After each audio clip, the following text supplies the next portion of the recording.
suvda ildizlatishi, tuproqda ildizlatishi qo'ygandim. Shunaqangi holatda ham ildizlatsa bo'ladi deb video qilgandik. Bu hozirgi holati. Buni kesib olamizda. To'laroq tushuntirib, to'laroq ko'rsatib beraman-da. Kesib oldik joyini. Bu ildizi chiqqani, o'sgani. Bu umuman qarovsiz ham qolib ketgan. Shunaqangi qilib turib, orasini, pustini archib tashlaganimizda tanasi bilan nam tuproqqa torf bilan ozgina vermikulit aralashtirgan tuproqqa havo kirmaydigan qilib shunda tugib qo'yganmiz. Shunda bo'ylab qo'yganmiz. Salafanda qilsa ham bo'ladi, asli stekanda qilsa ham bo'ladi, uni qizig'i yo'q. Hozir shu holatda olib ekadigan bo'lsa, bu 100% ko'karadi. Tagidagi bo'ladigan bo'lsa, shoxlab turib o'sib chiqadi. Hozirgi holati. Endi buni salafanini ochmaganimga 1 oydan o'tdi, hozirgi holatini ko'ramiz. Salafanni tugib qo'yilgandida bunga ko'ramiz qani nima bo'lgan ekan. Boricha ko'rsatamizda. Ildiz otibdi. Ildizi. Bu usulda oldin har kuni salafanni ochib yopish kerak derdim. Salafanni umuman ochmaganmiz, yopib qo'yganmizda salafan yopiqligicha ustini bo'ylab qo'yilgan, shu holatda turgan. Bo'ldi. Qanchadir vaqt o'tdi, esdan ham chiqib ketdi, lekin ildizlari zo'r. Sinab ko'rish kerak. Bu suvda ildizlatganimizni tuproqqa ekkanimizdan keyingi holati. Bu teplichkada turgan. Ildizi yuqoriga qarab berib yuborgan shoxlari. Bo'ldi. Sinab ko'ring, albatta foydali bo'ladi. Qaysidir biri albatta o'xshaydi. Qiyin joyi yo'q aslida. Mana birinchi marotaba qilishim bu. Biz ham qayerdandir o'rganib olgan joyimiz yo'q. Eng asosiy joyi shunaqa gullarni ildizlatayotganda eng asosiy e'tibor beriladigan tuprog'i bo'lar ekan. Tuprog'ingiz asli hammasi asosiy. Tuprog'ingiz yengilroq bo'lsa, yumshoqroq bo'lsa, havo aylanishi yaxshi bo'ladigan bo'lsa, ildiz otishi anchagina tez bo'lar ekan. Birinchisi, ikkinchisi bo'ladigan bo'lsa, eng asosiysi bu namlikni bir xilda ushlab berib turish kerak bo'ladi. Bo'ldi. Shunaqangi qiladigan bo'lsangiz,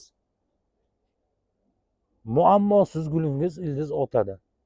Kimdadir o'xshamasligi mumkin. Misol uchun kimdir doktor, kimdir o'qituvchi, yana kimdir boshqa sohani egasi yo uy bekasi, hamma o'zini ishini ustasi bo'ladi.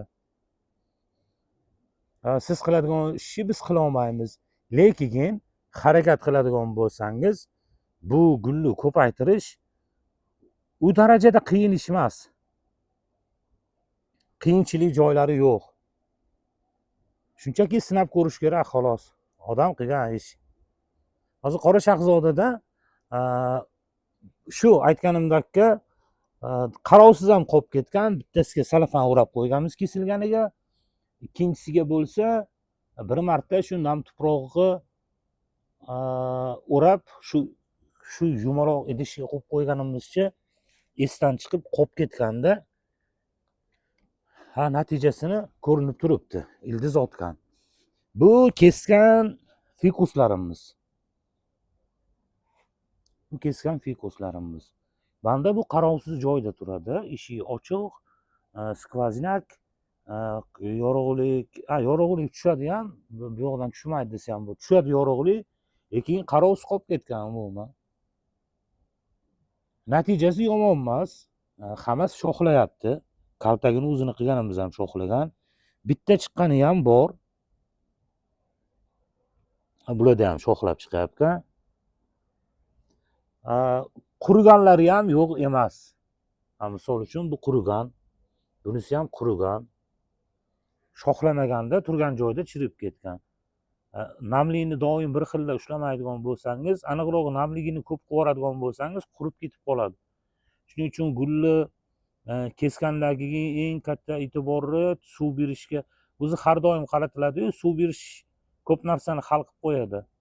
Ko'p beradigan bo'lsangiz, tanasida barg yo'q bo'lsa, u suvni asosiy iste'molini, xarajatini bargidan qiladida, barg bo'lmagandan keyin u ildizni havo kirgizmaydi, nafas ololmaydi. Natijada gulni ildizi siqilib qolib, tanaga hech qanaqa ozuqani olib chiqmaydida, sekin astalik bilan gulingizni tanalari qurishni boshlaydi. Bo'ldi.